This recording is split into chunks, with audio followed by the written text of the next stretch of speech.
نحمده ونستعينه ونستغفره ونستهديه ونعوذ بالله من شرور أنفسنا ومن سيئات أعمالنا إنه من يهده الله فلا مضل له ومن يضلل فلا هادي له أشهد أن لا إله إلا الله وحده لا شريك له وأشهد أن محمدا عبد الله ورسوله لا نبي ولا رسول بعده اللهم صل وسلم وبارك عليه وعلى آله وأصحابه ومن تبعهم بإحسان إلى يوم القيامة أما بعد سبحانك لا علم لنا إلا ما علمتنا إنك أنت العليم الحكيم وقل رب زدني علما. Jamaah ummahat kaum muslimat yang insyaallah mudah-mudahan kita semuanya senantiasa diberkahi dan dirahmati oleh Allah Subhanahu wa taala. Amin. Ya rabbal alamin. Marilah pertama-tama kita panjatkan puja puji syukur kita kepada Allah Subhanahu wa taala atas limpahan karunia, taufik dan hidayahnya. Alhamdulillah kita masih dipertemukan oleh Allah Subhanahu wa taala di pagi hari yang barakah ini, di hari Rabu ketiga. Alhamdulillah. Alhamdulillah kita masih diizinkan oleh Allah hadir, diberikan kesehatan badan, panjang umur, hadir di majelis ilmu taman-taman surganya Allah Subhanahu wa taala.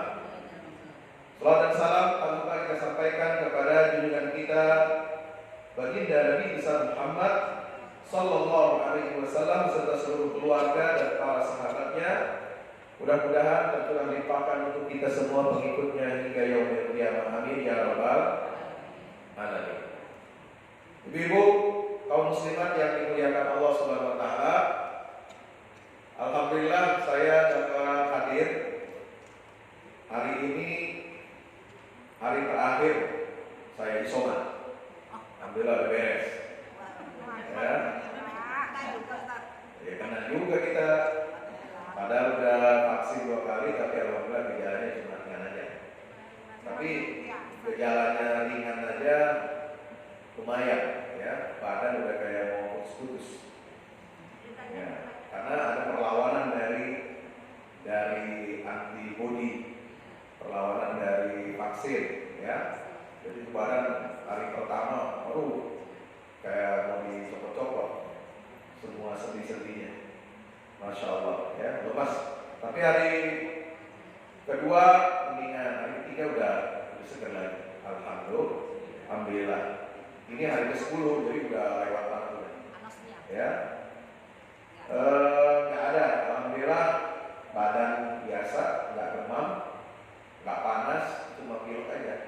Cuma badan sakit-sakit hari pertama, hari kedua. Ya. Beda-beda itu ya. Jadi mudah-mudahan Allah Subhanahu wa taala jaga dan lindungi kita semuanya. Dan jangan lupa ya, buat keluarga kita semua, terutama anak-anak ya, anak-anak muda atau remaja yang ada di rumah ikut vaksinasi. Jadi supaya ikut melindungi kita tercipta herd immunity insya Allah. Saya belum sempat booster, Pak. Tadinya mau booster dulu, udah kena duluan. Ya udah, ntar aja sekalian. Rencana bulan depan saya mau berangkat ke Turki. Jadi insya Allah sebelum berangkat nanti saya booster dulu. Yang mau ikut ibu-ibu boleh, ya, mau ke Turki. Ya, karantinanya kan cuma 3 hari sekarang, ya. Ini ke Turkinya kita 17 setengah, ya. Jadi nanti insya Allah rutenya ke Sanliurfa, itu tempat lahirnya Nabi Ibrahim. Nabi Ibrahim di Turki selatan Turki, di kota Urfa, itu kota kuno, kota tua di paling selatan Turki, itu tempat lahir Nabi Ibrahim. Di situ ada situs tempat pembakaran Nabi Ibrahim yang dulu, ya. Ada danaunya, ya di situ. Luar biasa. Kemudian ke tempat-tempat bersejarah pendiri Turki Utsmani, ya kita akan keliling di sana, insya Allah menikmati pesona sejarah sejarah dan adabul alam. Ibu sekalian yang dirahmati Allah Subhanahu wa taala, kita lanjutkan pengajian atau kajian kita adabul ayat-ayat keluarga karena belum selesai kemarin ya. Masih nanggung. Jadi tadabbur ayat keluarga kemarin kita baru sampai di poin yang ke-6 ya. Dilarang seorang muslimah, seorang mukminah itu menikah dengan laki-laki kafir dan musyrik. Itu terakhir. Nah, yang ketujuh, ayat-ayat Al-Quran ketika berbicara tentang keluarga, bagaimana membentuk keluarga yang sakinah, mawaddah, warahmah. Ini Al-Quran berbicara tentang poligami. Woi, dengar pura-pura dengar. Ya, jangan pura-pura dengar ya. Dengerin. Muslim bagaimana di dalam Al-Quran ini diatur persoalan nikah lebih dari satu. Yaitu di dalam firman Allah Subhanahu wa taala surah An-Nisa ayat 3. A'udzu billahi minasyaitonir rajim. Bismillahirrahmanirrahim. Wa in khiftum alla tuqsitu fil yatama fankihu ma qala lakum minan nisa'i mathna wa thulatha wa ruba'. خفتم ألا تعدلوا فواحدة أو ما ملكت أيمانكم ذلك أدنى ألا تعولوا. Jika kamu khawatir, siapa kamu di sini? Para laki-laki, terutama wali-wali anak yatim.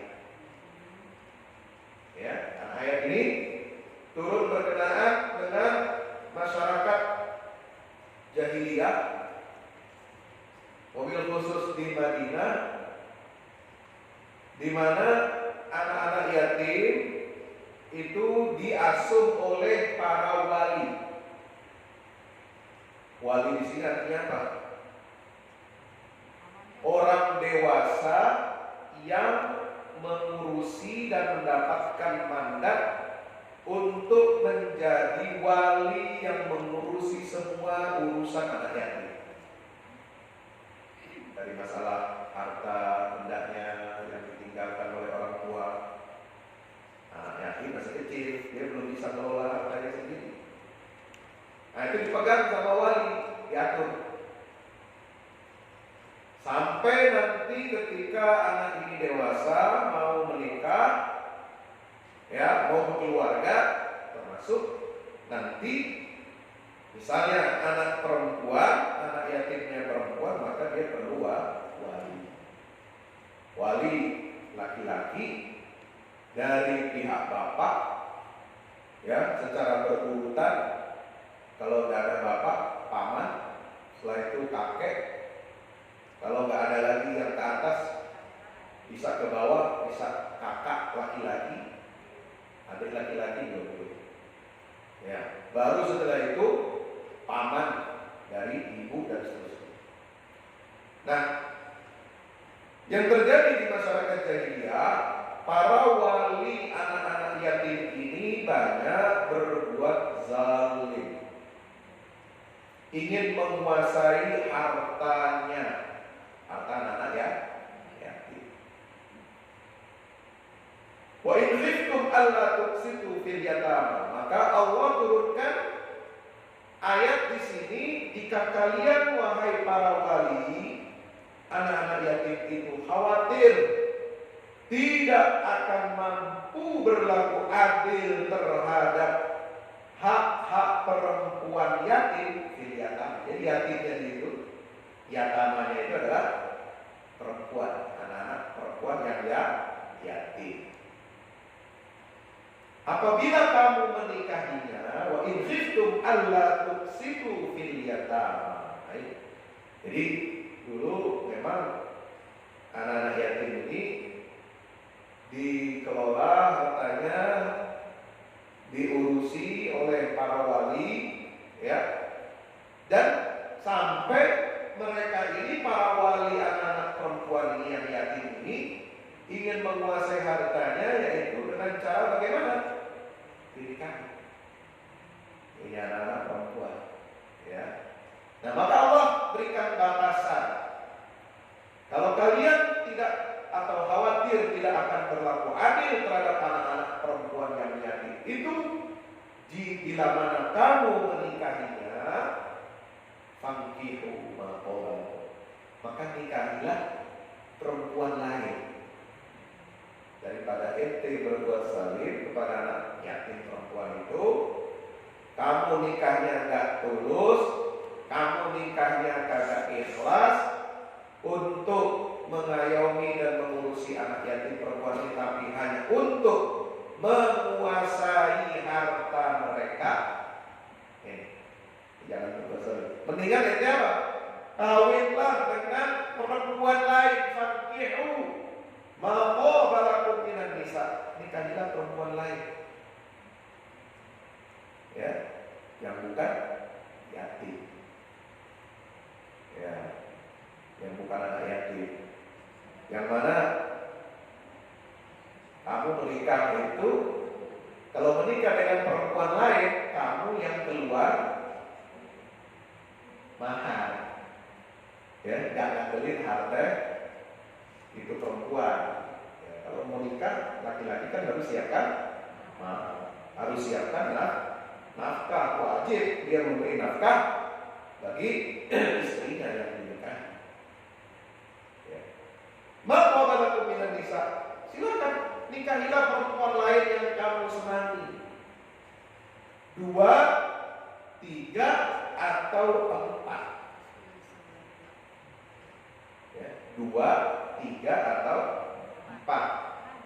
Artinya apa? 2, 3, 3, 4, 4. Maksudnya bagaimana? Bukan berarti 2 tambah 3 tambah 4. Ya, enakan belum. Ya. Enakan ente kalau begitu. 2 tambah 3 tambah 4. Enggak. Atau ada yang berpendapat 2 kali 3 kali 4. Waduh, banyak orang. Jadi 2 di situ dibagi rata, 2, 3, 3 atau 4, 4. Jadi masing-masing kamu boleh menikah 2, satu orang masing 2. Boleh tambah jadi 3, maksimal jadi tambah jadi 4. Fa in khiftum alla, jadi masih ada komanya. Tapi in khiftum, jika kamu khawatir, alla ta'dilu, tidak akan mampu berlaku adil, fawahidatan, maka nikahi seorang saja. Ya. Fa in khiftum, mantu aja bukan habis. Iya. 1 itu singa nikah sama 1 aja, 1 perempuan singa, ya, udah jadi kucing. Ya, bisa berubah jadi kucing itu singa. Kenapa? Iya, hebatnya di luar doang ya, pengaruh. Kalau bininya, wah, baru dia takut. Galakan betinanya, singa betina, ya kan? Singa betina lebih galak daripada yang laki-laki. Karena singa betina ini yang nyari makan buat anak-anaknya. Ya, laki juga makan dari dia, dicari. Apa lo? Macam-macam, ya. Kalau singa beraksinya jantan itu cuma buat nakut-nakutin doang. Tapi kalau di dalam dia jadi meong. Ya. Fa in khiftum alla ta'dilu, kalau kamu khawatir, udah dikasih izin oleh Allah, dikasih dispensasi oleh Allah daripada kamu menzalimi anak-anak yatim perempuan, daripada kamu menguasai hartanya secara zalim, kamu ditelantarkan mereka, ambil hartanya saja, tapi tidak menafkahi anak-anak perempuan yatim itu, lebih baik kamu nikah dengan 2, 3, atau 4 sama perempuan yang lain, supaya ente keluar duit, keluar nafkah. Jadi yang namanya menikah oleh poligami itu bukan sesuatu yang menguntungkan. Di situ ada beban, kewajiban buat laki-laki. Ya. Ini pun syaratnya nanti poligami itu adabnya dia harus kasih tahu istrinya. Ya kan? Harus kasih tahu. Wah, nanti urusannya panjang. Ya, nanti urusannya panjang kalau diam-diam. Ya, nanti dianggap orang selingkuh. Padahal dia menikah secara syar'i. Ya. Bapak Ibu yang dirahmati Allah Subhanahu wa taala, kalau kamu khawatir tidak akan mampu berlaku adil, maka nikahi seorang saja. Tahu diri. Ya, tahu diri. Karena syarat untuk membangun keluarga, nafkahi keluarga itu pertama adalah adil. In khiftum alla ta'dilu, jika kamu khawatir tidak mampu berlaku adil. Adil di sini maksudnya apa? Adil dalam takaran dan timbangan manusiawi yang ada ukurannya. Ya, adil misalnya pembagian nafkah.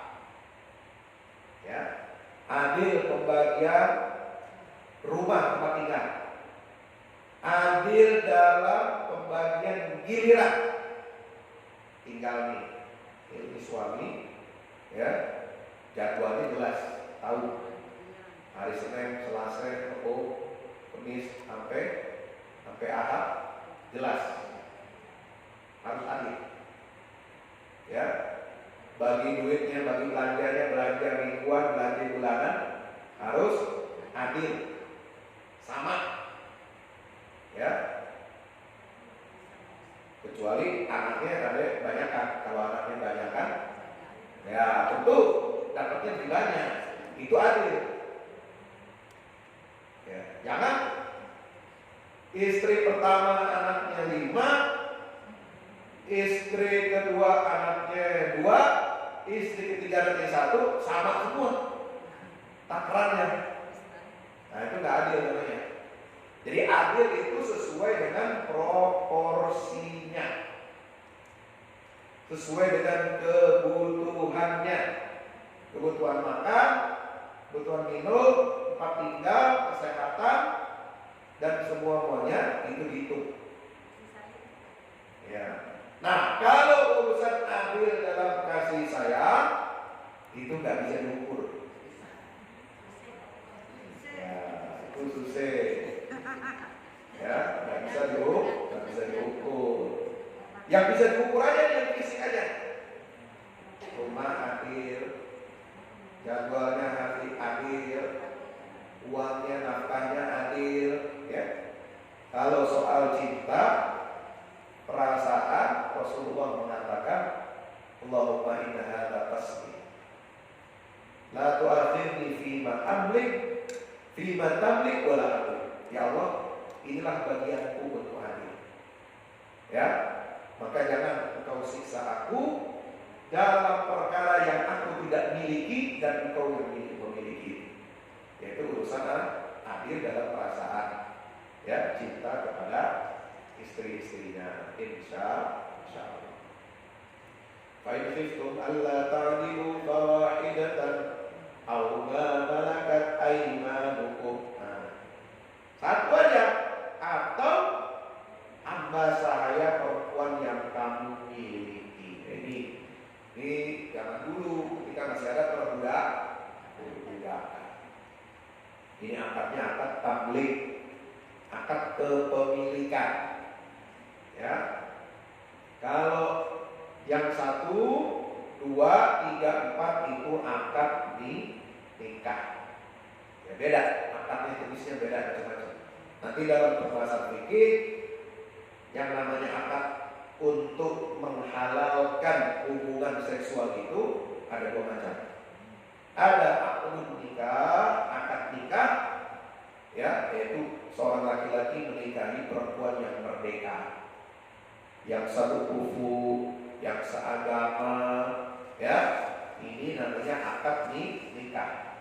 Kalau menikahi wanita yang budak, didapat dari rampasan perang, ya, atau dia beli dari zaman dulu itu pasar perbudakan untuk tujuan memerdekakan, nah itu tidak perlu akad nikah. Dia dengan akad kepemilikan dia sudah sah dan halal untuk mempergauli wanitanya. Bapak Ibu dirahmati Allah, dzalika adna alla ta'ulu. Yang demikian itu lebih dekat agar kamu tidak berbuat zalim. Jadi Islam ini agama adil yang memerangi kezaliman sampai dalam masalah berkeluarga, dalam masalah anak yatim. Anak yatim tidak boleh zalim. Ya. Kemudian kalau kamu menikah dengan wanita-wanita biasa yang bukan anak yatim, juga kamu harus adil. Ini kan luar biasa. Kalau nggak sanggup adil dengan 2, 3 atau 4 istri, cukup 1. Ini ketat, ya, ajaran dari Allah Subhanahu wa Ta'ala. Ini izin boleh dipakai, boleh enggak. Ya, yang mau pakai izin dari Allah harus mengukur diri. Insya Allah. Bagaimana kalau poligaminya diam-diam?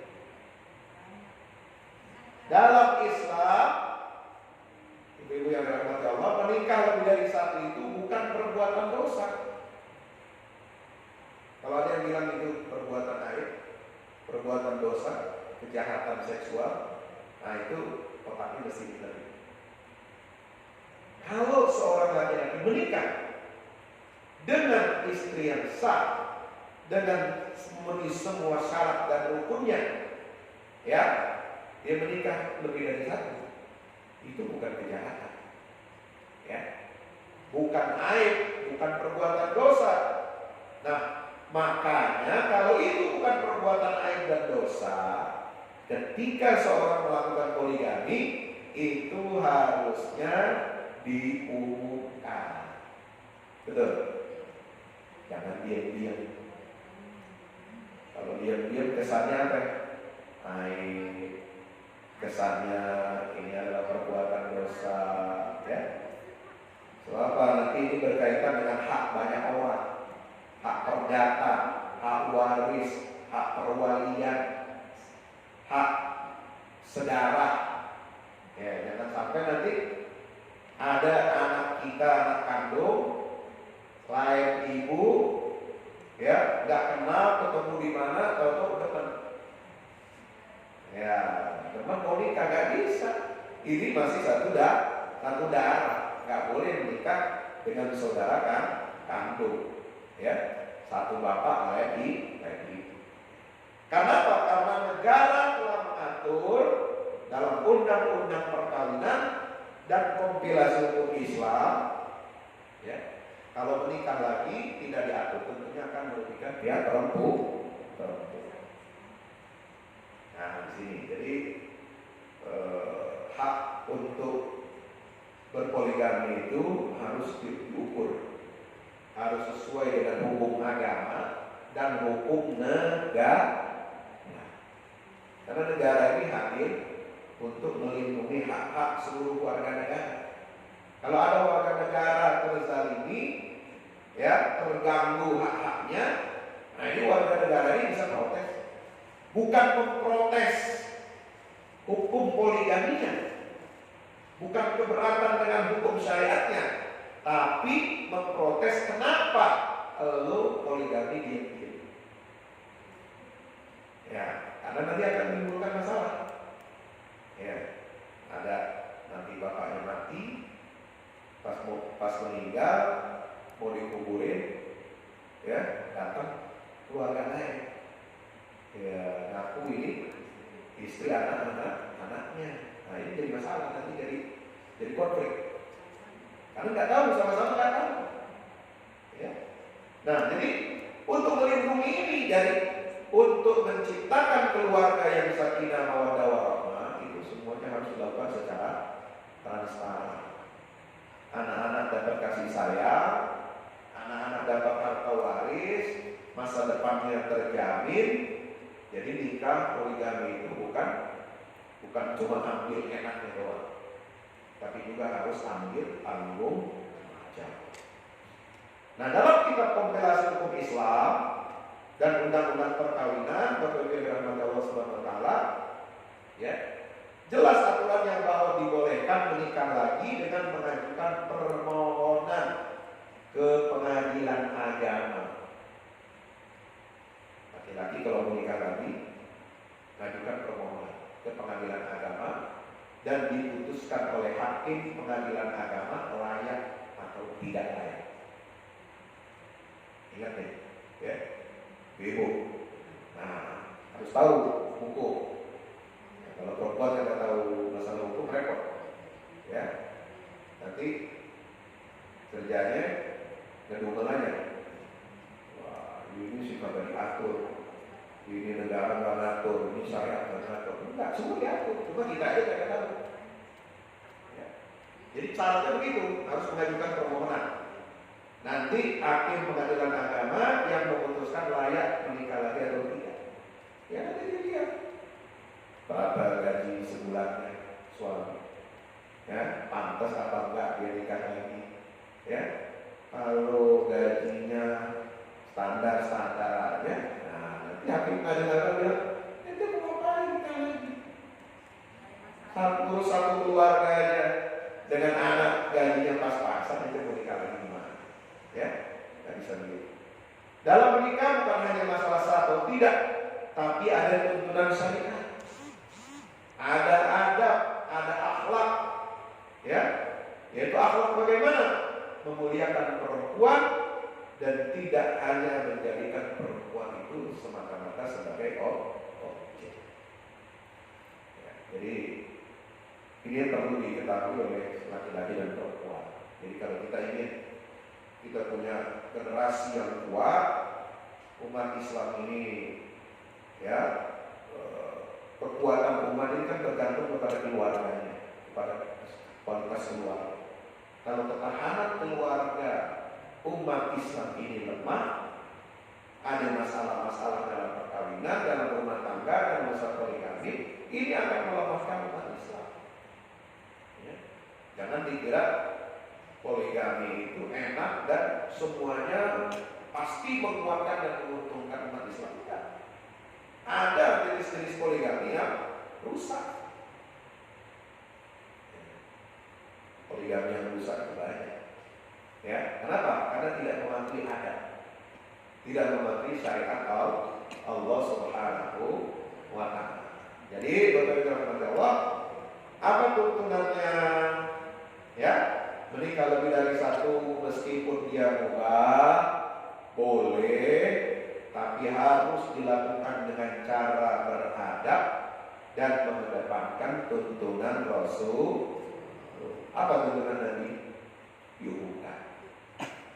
Menikah itu diumumkan. Menikah itu dilakukan secara terbuka. Saksikan banyak orang. Supaya apa? Ya, supaya masing-masing semua tahu ini istrinya sah, ini suaminya sah. Ya.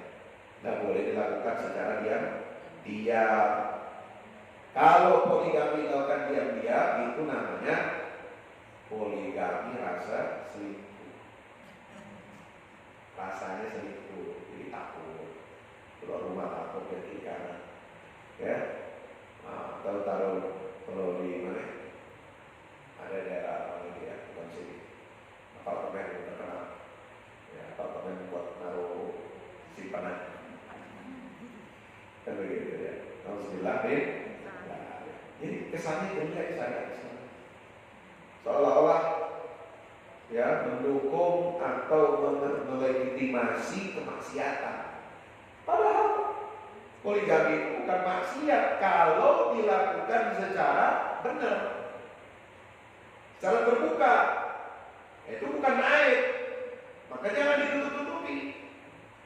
Kalau Anda betul mengaku sebagai umat Rasulullah SAW, ya, lakukan syariat itu, jalankan syariat ini secara kafah, secara baik, dan jangan sampai menyebabkan ada stigma penilaian orang yang negatif terhadap syariat Islam. Jangankan poligami. Ya, entah ada ajaran tentang, misalnya ada ayat tentang khusus perempuan mengingkari suaminya atau melawan suaminya, itu ada hukumnya. Nanti ada kata-kata pukul, pukul, ya, nanti diprotes lagi sama orang ini KDRT. Ya. Nah, yang begini-begini kita harus hati-hati, ya. Bapak Ibu dirahmati Allah Subhanahu wa taala. Maka di sini kita lihat aturan poligami. Jadi ayatnya cuma satu tapi jelas. Ya, sangat terang benderang. Enggak sembarang orang bisa melakukan itu. Pertama harus bersyarat adil. Yang kedua, mampu mendidik keluarganya dengan baik, mampu memberikan nafkahnya dengan sempurna. Ya, juga harus dilakukan secara terang-terangan, tidak boleh sembunyi. Ya. Nah, poligami dalam Islam itu tidak akan menimbulkan masalah baru dalam rumah tangga yang lama. Ini mestinya. Nah, kalau poligami, ya, malah menimbulkan masalah, nambah masalah baru, nah berarti ini poligaminya keliru. Ya. Bagaimana supaya poligami itu berjalan dengan baik? Ya, semua harus patuh kepada syariat Allah. Laki-laki, perempuan, semua harus patuh kepada syariat Allah. Jangan sampai menimbulkan madarat. Ya. Nah, Bapak Ibu rahmati Allah, yang ke-8 dalam masalah keluarga ini ada yang disebut dengan perceraian. Ya, sebab namanya rumah tangga nggak selamanya berjalan harmonis. Ada masalah, ada kerikil, ada hambatan. Ya. Nah, bisa jadi juga perceraian akan muncul karena gara-gara apa? Gara-gara tadi mau poligami. Ya, yang pertama, istri pertama nggak terima, nggak mau dimadu. Lebih baik lu ceraiin gue daripada lu kawin lagi yang muda-muda. Ya, langkah itu lumayan aneh. Kalau udah emosi perempuan, langkah itu lumayan aneh. Karena dilangkahi mayatnya, dicerain aja pada suaminya. Gua nggak mau langkah mayat lu, ya kan? Begitu gimana? Cerai aja. Nah, gitu. Jadi pilih aku atau iya. Nah, itu. Jadi layanan putus. Ayatnya dari mana? An-Nisa ayat 20. A'udzubillahi minasyaitonir rajim. Wa in aradtum istibdala zawjin makana zawjin wa ataytum ihdahunna qintaran fala ta'khudhu minhu syai'an ata'khudhunahu buhtanan wa ithman mubin. Jika kamu ingin mengganti istrimu dengan istri yang lain. Loh, maksudnya gimana Pak Ustaz? Memang bini udah kayak spare part muda aja ganti aku sama yang lain? Enggak begitu. Maksudnya ini istilah bahasa Al-Quran, ya. Istibdala zaujin makana zaujin. Maksudnya apa? Apabila di antara para suami ingin mengganti istrinya dengan istri yang lain karena dia tidak dapat lagi mempertahankan kesabaran atas ketidaksenangannya kepada istrinya itu, dan istri tidak pula melakukan tindak kejahatan, maka kita pula perceraian. Ya, artinya ada hal-hal yang mengganjal, ada hal-hal yang membuat suami dan istri tidak lagi harmonis. Jangan bilang kagak harmonis setelah anaknya 11. Beda cara mendidik anak. Beda cara mendidik anak. Udah 11 kemana aja kemarin? Iya, itu ya. Jangan ibarat kata apa namanya, ya, kacang, ya kacang diambil isinya doang, kulitnya dibuang. Ya. Udah puluhan tahun, anak udah banyak, bahkan udah ada yang menikah anaknya, ya, masa baru bilang nggak cocok lah kemarin kemana aja, udah kayak punya cucu, ya, baru ngomong begitu, ya, jangan begitu. Bapak Ibu yang dirahmati Allah Subhanahu wa taala. Nah, bagaimana hukumnya kalau orang ingin bercerai?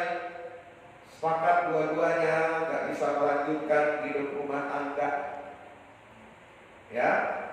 Maka di dalam Islam itu nggak bisa seorang yang memiliki iffah, memiliki muru'ah, nggak bisa hidupnya itu tanpa istri. Makanya diibaratkan istibdal zaujin makana zaujin, mengganti istri dengan istri yang lain. Nah, kenapa? Karena orang Muslim itu nggak boleh satu hari, ya, dia tidak memiliki iffah, ya, nggak boleh satu hari dia melajak. Kalau kelamaan melajak bahaya, ya. Apakah dia melajangnya karena dia masih muda atau dia duda, ya, istrinya meninggal atau cerai, nggak boleh lama-lama masa vakumnya ini. Kenapa? Karena persoalan seksual ini, ya, dalam Islam ini sangat sakral dan menentukan kebaikan atau keburukan seseorang. Maka harus cepat-cepat diisi. Kalau ada yang kosong, ini gelas saja penuh, ya, kosong, harus diisi lagi. Supaya apa? Supaya tidak diisi oleh setan. Ya, laki-laki menduda atau melajang, ya, ini ibaratnya kosong, airnya kosong, diisi karena setan. Diisi apa? Maksiat, karena zina, macam-macam. Alhamdulillah nih. Nah, bagaimana hukumnya kalau seorang itu bercerai, wa ataitum ihdahunna qintaran, dan kamu telah memberikan kepada seorang di antara mereka harta yang banyak. Suami udah kasih nafkah yang banyak, rumah atas nama istrinya, ya, mobil atas nama istrinya, tanah atas nama istrinya. Bagaimana? Fala ta'khudhu minhu syai'an. Jangan kamu ambil sedikit pun dari itu. Ya, ini Islam ini sangat memuliakan perempuan. Kalau cerai, harta yang sudah atas nama istri, mahar, properti yang atas nama istri, nggak boleh diambil lagi sama suami atau mantan suami. Ini hukum Islam. Ata'khudhunahu buhtanan wa itsman mubina. Maka kamu akan mengambilnya kembali dengan jalan tuduhan yang dusta, dengan menanggung dosa yang nyata.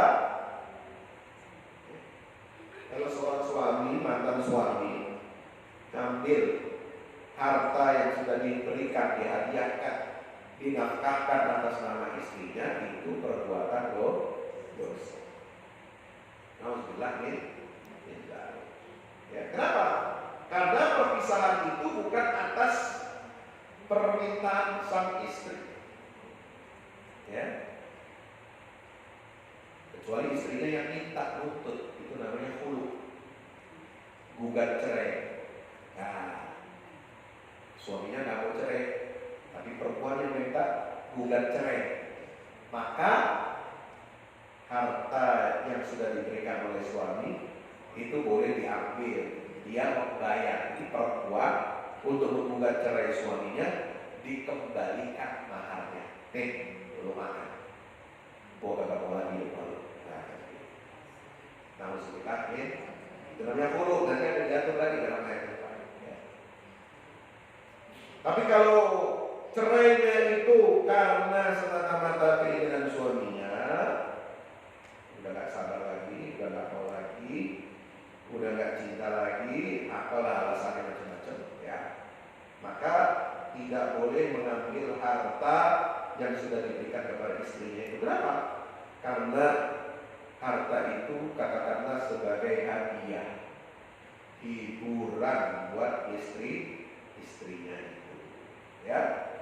Bapak yang dirahmati Allah Subhanahu wa taala. Maka di ayat berikutnya dikatakan, wa kaifa ta'khudunahu, bagaimana kamu akan mengambilnya kembali, wa qad afdha ba'dukum ila ba'din, padahal kamu telah bergaul satu sama lain sebagai suami istri. Wa akhadna minkum mitsaqan ghalidha, dan mereka istri-istri kamu telah mengambil perjanjian yang kuat dari kamu. Ya.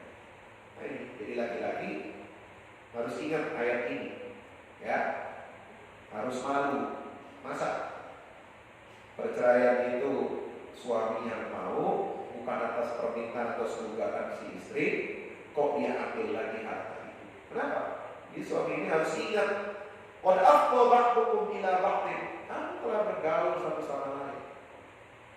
Ya, suami sudah menikmati hidup bersama istrinya, ya, udah bertahun-tahun, udah melahirkan anak, udah mengasuh anaknya, ya, udah capek, udah begini segala macam, ya, maka jangan kamu ambil itu harta buat dia.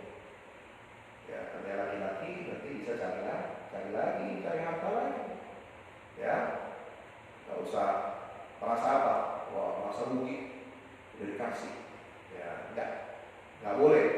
Laki-laki harus punya harga diri, ya. Apa yang sudah diberikan kepada istri nggak boleh diambil lagi, kecuali itu atas gugatan cerai dari istri. Kenapa? Karena pernikahan itu adalah mitsaqan ghalidha. Pernikahan itu adalah janji, ikatan yang kuat, ya, yang telah diikat oleh setiap laki-laki kepada calon istrinya. Insya Allah. Kepada Allah Subhanahu wa taala. Yang ke-9, apa ayat tentang keluarga? Ya, tentang perselingkuhan, perzinahan, nggak boleh. Ya, orang kalau sudah mendapatkan, memenuhi kebutuhan seksualnya dari jalan yang halal, nggak boleh mencari kesenangan, kenikmatan di luar pernikahan. Faman ibtagha wara'a dzalika faulaika humul adun. Siapa orang yang mencari kesenangan, kenikmatan di luar pernikahan, maka dia termasuk orang-orang yang melampaui batas. Nauzubillah min dzalik. Makanya Al-Quran dalam surah apa ini? Al-Isra, ya. Surat Al-Isra ayat 32. Wala taqrabuz zina. Ya. Janganlah kamu mendekati zina. Innahu kana fahishatan wa sa'a sabila. Kenapa? Karena zina itu adalah perbuatan keji dan jalan yang buruk. Nah, apalagi kalau yang sudah menikah. Yang belum menikah aja zina itu buruk. Ya. Kalau yang masih lajang, ya, tidak menikah, lalu dia mendekati perzinahan, dia berzina, itu sudah buruk. Apalagi kalau orang itu sudah menikah. Ya. maka hukumannya lebih berat. Kalau laki-laki lajang berzina dengan perempuan yang lajang, sama-sama belum menikah, hukumannya apa? Ayat 2 surat An-Nur, hukumannya cambuk 100 kali. Ya, laki perempuan berzina, dia melajang, belum kawin, statusnya belum menikah, sama-sama belum menikah. Ya, hukumannya apa? Az-zaniyatu waz-zani fajlidu kulla wahidin minhuma mi'ata jaldah. Pezina perempuan dan pezina laki-laki, maka cambuklah masing-masing dari keduanya 100 kali. An-Nur ayat 2. Surat 24 ayat 2. Wala ta'khudhukum bihima rafatun fi dinillah, dan jangan kamu merasa belas kasihan kepada kedua orang itu. Ya. La ta'khudhukum bihima rafatun fi dinillah, yang dapat mencegah kamu dari menjalankan hukum Allah. Jadi nggak boleh rasa kasihan membuat kita tidak menegakkan hukum Allah. Kasihan, ya, dicambuk 100 kali di hadapan orang ramai, harus disaksikan oleh banyak orang. Wal yashhad ada bahwa ta'ifatun minal mu'minin. Jadi pelaksanaan hukuman cambuk itu harus disaksikan oleh sebagian orang-orang yang beriman. Untuk apa? Supaya membuat efek jerah. Ya, dilihat banyak orang. Wah, malu. Ya, malu. Dilihat banyak orang. Kemudian menimbulkan efek jerah. Ya, orang yang ingin berzina sudah berniat melihat ancaman sanksi hukuman 100 cambuk itu, akhirnya dia memburukkannya, nggak jadi, nggak berani. Ya, alhamdulillah itu bagi orang yang belum menikah berzina. Nah, sebab dalam masalah seksual, hubungan laki-laki perempuan, Islam ini sangat ketat. Islam ini membatasi. Ya, untuk apa? Untuk kemuliaan manusia, supaya tidak bercampur, ya, tidak rusak nasab seorang anak manusia. Ya, tidak boleh ada anak lahir di luar ikatan perkawinan. Kalau ada anak lahir hamil seorang perempuan di luar ikatan perkawinan, maka anaknya itu nasabnya ikut ibunya, bukan bapak biologis. Meskipun nanti setelah itu dikawin resmi, ya, setelah MBA, ada MBA, married by accident, ya, jadi nikahnya terpaksa karena udah kecelakaan, ya. Jadi kalau ini anak lahir, jadi ketika terjadi hubungan itu, kemudian anak ini jadi anak, jadi jabang bayi, dan status laki dan perempuan itu belum menikah, tidak ada ikatan pernikahan, maka anak ini kalau lahir nanti nasabnya ikut kepada ibu. Tidak ada hak wali dari bapaknya, bapak kandung biologis. Tidak dapat hak waris. Ya. Baik saling mewarisi nggak bisa. Bapaknya mati duluan, anaknya nggak dapat waris. Anaknya mati duluan, bapaknya nggak dapat waris dari anak. Alhamdulillah, ya. Nah, Bapak Ibu yang dirahmati Allah, inilah hukuman. Ya, sanksi sosial, namanya sanksi sosial. Jadi di dunia dua orang laki perempuan yang lajang ini kalau berzina dia dihukum 100 kali cambuk, disaksikan oleh banyak orang. Kalau nanti jadi itu barang jadi anak, ya itu nanti bagaimana? Ya tetap lahir sebagai manusia normal, ya dia suci, ya dari dosa, tidak menanggung dosa orang tuanya, tapi ya sebagai hukuman sanksi sosial bagi orang tuanya tadi hukum Islam memberikan hukuman yang berat, ya ditanggung sama perempuan itu, anak itu nasabnya, kemudian tidak ada hak perwalian, tidak ada hak kewarisan.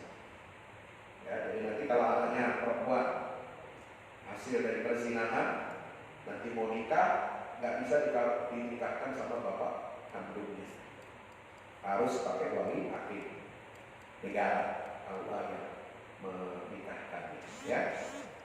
Nah, jadi jangan nanti protes, ya malu Pak Ustaz, nanti anak saya malu, ya besan saya nanti malu. Iya, ente malunya sekarang, dulu waktu nikah kagak malu. Ya, jadi jangan malu belakang. Makanya kalau nggak mau malu belakangan, malu di depan. Ya, jangan sekali-kali mendekati perbuatan zina.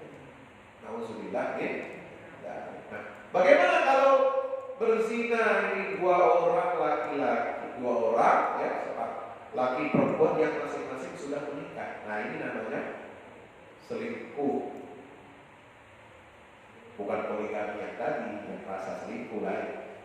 Ini yang berzina, ya, sama teman kantor, sama atasan, ya, bukan ikatan pernikahan.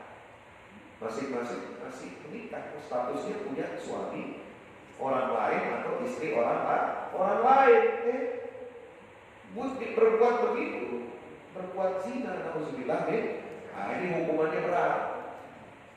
Ini dia mengkhianati perkawinan masing-masing, ya. Nggak mau cerai dengan pasangan lamanya, tapi kemudian dia main di belakang, dia berzina dengan istri orang atau suami orang. Maka hukumannya ya dicambuk, dirajam sampai mati. Ya, as-sayfu was-sayfatu idza zanaya farjuhuhuma battah. Ini ayatnya dimaksud. Ayatnya nggak dicantumin lagi dalam Al-Quran. Dulu ada. Zaman Nabi ayat ini turunkan. Jadi hukum mengikat, tapi ayatnya dimansuh, dihapus. Kenapa? Karena nggak pantas.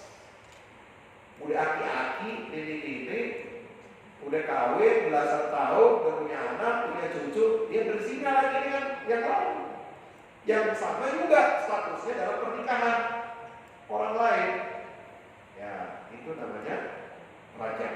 Farjuhuhuma battah, maka hendaklah kamu merajam laki-laki dan perempuan pezina yang sudah menikah itu, ya, sampai mati. Nauzubillah min dzalik. Ya, jadi dilempari batu sampai mati. Ya, udah kayak anjing, ya, udah kayak binatang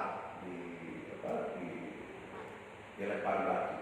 Ya, itu hukuman di dunia. Kalau hukuman di dunia ini dilaksanakan sesuai dengan hukum syariat, maka di akhirat sudah tidak ada lagi hukumannya. Kalau perzinahan cambuk 100 kali dilaksanakan di dunia sesuai dengan hukum syariat, nanti di akhirat dimaafkan sama Allah. Nah itu syaratnya. Di dunia harus dihukum. Kalau nggak mau dapat hukuman akhirat. Makanya hukum hudud dalam Islam ini fungsinya ada dua. Satu, zawajir, membuat efek jerat, az-zajru, ya, membuat orang lain yang punya niat atau punya keinginan untuk bermaksiat dia jerak. Ya kan, melihat orang ditipu sampai mati, takut. Itu jerak namanya. Yang kedua, fungsinya jawabir. Dia akan menutupi dan menggantikan hukum akhirat. Jabirah. Ya, itu artinya jabirah, jawabir. Ya. Jadi kalau ente ingin diterima tobatnya, ya, di akhirat bebas dari hukuman, maka harus ditegakkan hukuman sesuai dengan syariat itu di dunia.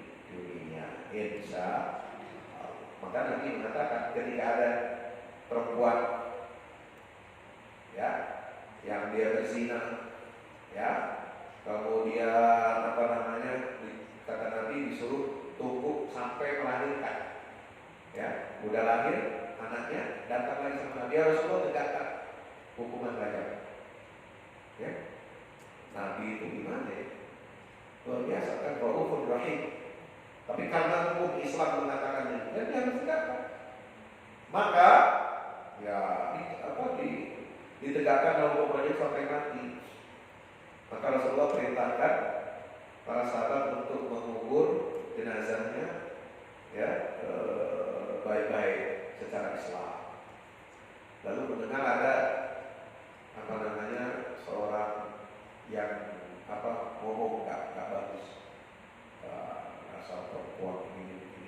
Ya, Rasulullah dengar, ya, perempuan ini sudah bertobat kepada Allah dengan taubatan nasuha. Hukumannya sudah dihapus oleh Allah di akhirat. Ya, nah, jangan kamu celak lagi dia, jangan kamu hina lagi dia. Ya, ini perempuan walaupun dia mati karena dirajam, tapi dia akan mendapatkan surga Allah Subhanahu wa Ta'ala. Ketimbang kita yang belum jelas hidupnya, mati belum tentu husnul khatimah. Ya, Bapak rahmat Allah Subhanahu wa Ta'ala. Yang ke-10, perselingkuhan apa? Dengan khalwat, bukan berzina. Nah, ini hati-hati. Ya, perselingkuhan dengan nazar, dengan melihat, ataupun khalwat berdua-duaan. Ini yang baik yang dilakukan oleh seorang laki-laki perempuan yang belum menikah atau sudah menikah. Ya, sudah menikah tapi ngedate, ya, udah nikah pacaran lagi sama yang lain, ya kan begitu. Ya, alhamdulillah deh. Makanya Al-Quran memberikan aturan, memberikan larangan yang tegas dalam surat 24 ayat 31 surat An-Nur. Qul lil mu'minina yaghuddu min absarihim wa yahfazu furujahum dzalika azka lahum innallaha khabirun bima yasnaun. Katakanlah kepada laki-laki yang beriman agar mereka menjaga pandangannya. Yaghuddu min absarihim. Ya, jaga pandangan. Jangan melihat yang haram. Ya, wa yahfazu furujahum, dan peliharalah kemaluannya. Ya, kadang-kadang memang gak laki-laki gak perempuan sama. Kalau melihat orang lain, ya, barang lain, rasanya rumput tetangga lebih hijau. Betul? Ya, padahal kata Nabi SAW, ya, apa yang dimiliki oleh perempuan itu di istri kita juga ada. Ya. Apa yang tidak ada? Ada. Semuanya sama. Ya. Cuma beda rasanya aja. Ya, semuanya ada.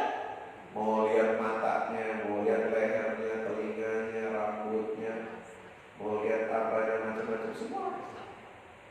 Ya, makanya laki-laki kalau ini dicontohkan oleh Nabi SAW, ya. Nabi itu pernah pulang ke rumah istri beliau itu buru-buru. Ya, kenapa? Ada melintas perempuan jalan di depan Rasulullah dan para sahabat.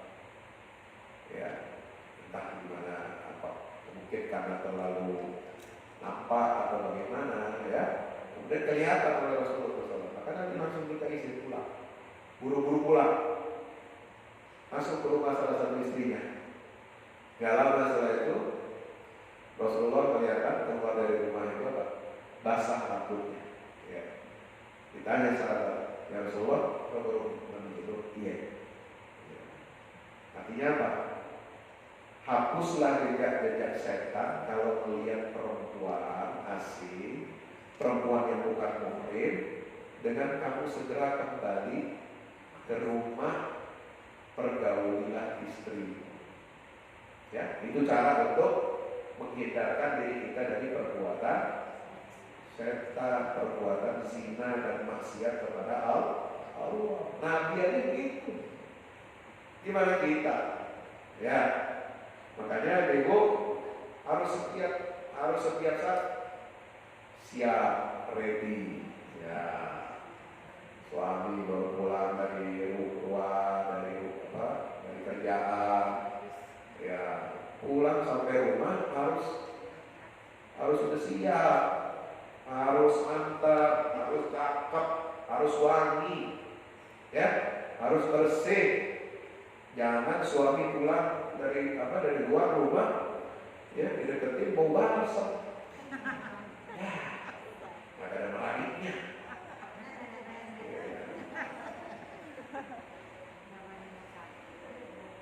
Minimal wangi, kamar diwangiin, ya. Kalau lagi lagi tidak haid, terutama yang masih muda, yang belum menopause, ya, itu harus ciptakan suasana rumah, kondisi rumah itu semenarik mungkin sehingga tidak ada celah keinginan suami untuk cari gajah di luar. Kan begitu. Ini yang bagus begitu. Ya, nggak peduli apakah udah tua atau masih muda, sama aja. Ya, perlakukan suami ibu seperti seolah-olah kita masih muda.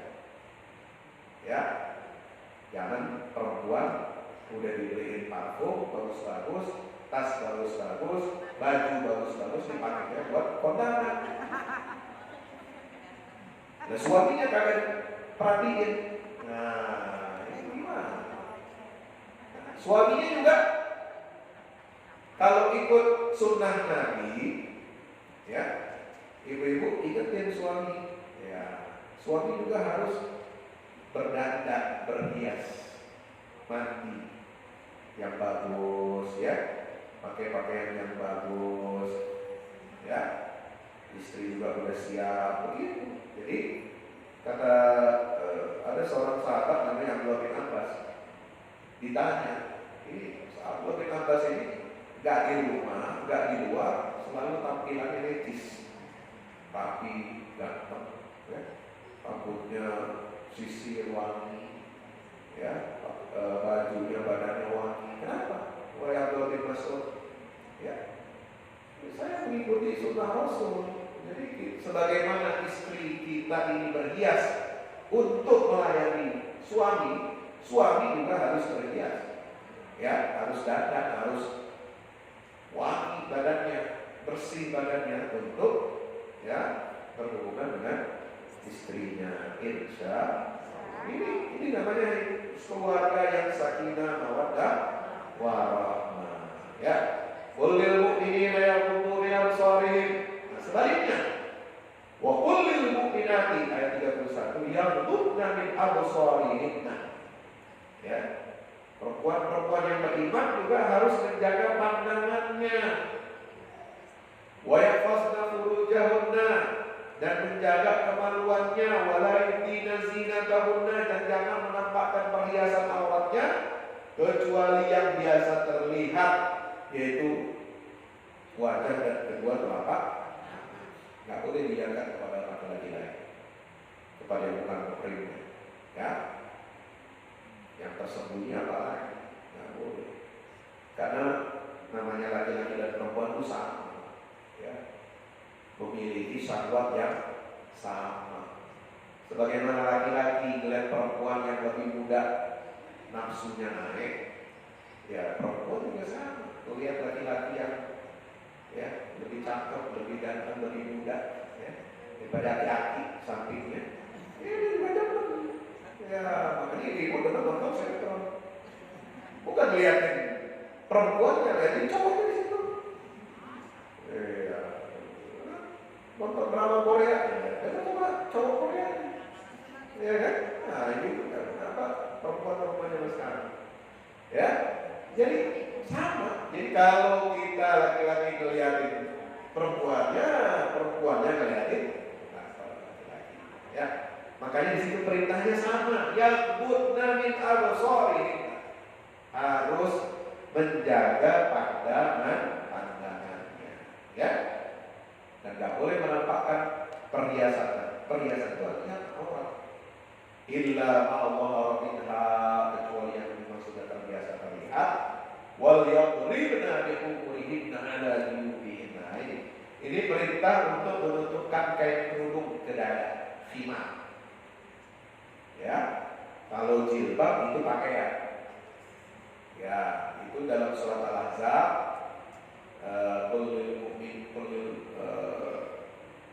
Apa namanya? Ya ayyuhan nabi qul li azwajika wa banatika wa nisa'il mu'minina yudnina 'alaihinna min jalabibihin. Itu pakai jilbab, itu pakaian. Ya, jilbab itu pakaian yang menutupi seluruh tubuh perempuan. Ya, kecuali wajah dan telapak tangan. Nah, itu pakaian. Mulai dari leher sampai mata kaki. Itu namanya jilbab. Kalau kerudung namanya khimar. Kita di zaman aja semua dibilang jilbab. Nah, kerudung jilbab juga. Padahal kalau bahasa Al-Quran beda. Jilbab itu untuk pakaian yang menutupi. Kalau kerudungnya namanya khimar. Nah, ini kerudung seperti yang dipakai itu namanya khimar. Wal yadribna bi khumurihinna ala juyubihin. Nah, kerudung itu menutupi celah-celah juyub. Ya. Nah, ke apa namanya ala juyubihinna, ke dadanya, ya, harus ditutup dada, jangan sampai kelihatan. Apa termasuk juyub? Telinga, leher, ya, kemudian rambut, itu harus ditutup. Kemudian dada, ya, ketiak, itu semua harus ditutup. Ya, jangan sampai kelihatan oleh laki-laki yang bukan muhrimnya. Insya ini mesti diajarin. Nah, ini pendidikan seksual untuk anak ini mulai diajarkan di rumah. Aurat, ya, harus orang tua harus ajarkan batasan-batasan aurat untuk anak-anak perempuan, untuk anak laki-laki, mana yang boleh diperlihatkan kepada orang, mana yang tidak boleh. Mana untuk laki-laki yang muhrim illa li bu'ulatihinna, suami, au abaihinna, bapaknya, ya, au abnaihinna, au abai bu'ulatihinna, atau bapak dari suaminya, mertua, bapak mertua itu muhrim, ya, itu boleh, ya, atau abnaihinna, atau anak-anak mereka, anak-anak kita, ya, nggak apa-apa lihat aurat ibunya, ya. Au abna ibu ulatina, atau anak-anak suaminya. Ya, ini anak bawah dari istri lain, ya. Mungkin bercerai atau yang pertama meninggal, menikah lagi dengan istri kedua. Nah, itu anak dari istri pertamanya boleh melihat aurat istri kedua. Abna ibu ulatina au ikhwanihinna, atau saudara-saudara laki-lakinya, saudara-saudara perempuan, ya, ibu punya kakak, punya adik laki-laki, nah itu boleh, ya, itu muhrim namanya. Au apa namanya, bani ikhwanihinna, ponakan-ponakan, ya, au bani akhwatihinna, atau anak-anak dari saudara perempuannya, au nisaihinna, au ma malakat aymanuhunna, ya, atau para perempuan sesama Islam, ya. Kalau sama-sama muslimah, ya, lihat aurat boleh, tapi yang syaratnya harus seagama. Ya, kalau non muslim lihat aurat ibu, ya, au nisaihinna au ma malakat aymanuhunna, atau para hamba saya yang mereka pelayan, ya pelayan laki-laki yang udah tua, udah gak punya hasrat kepada perempuan.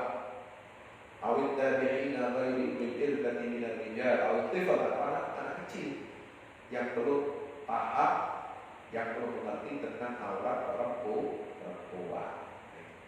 Wala yadribna bi arjulihinna liya'lama ma yukhfina min zinatihin wa tubu ila Allah jami'an yu'minuna la'allakum. Jangan ya mereka menghentakkan kaki agar diketahui perhiasan yang mereka sembunyikan.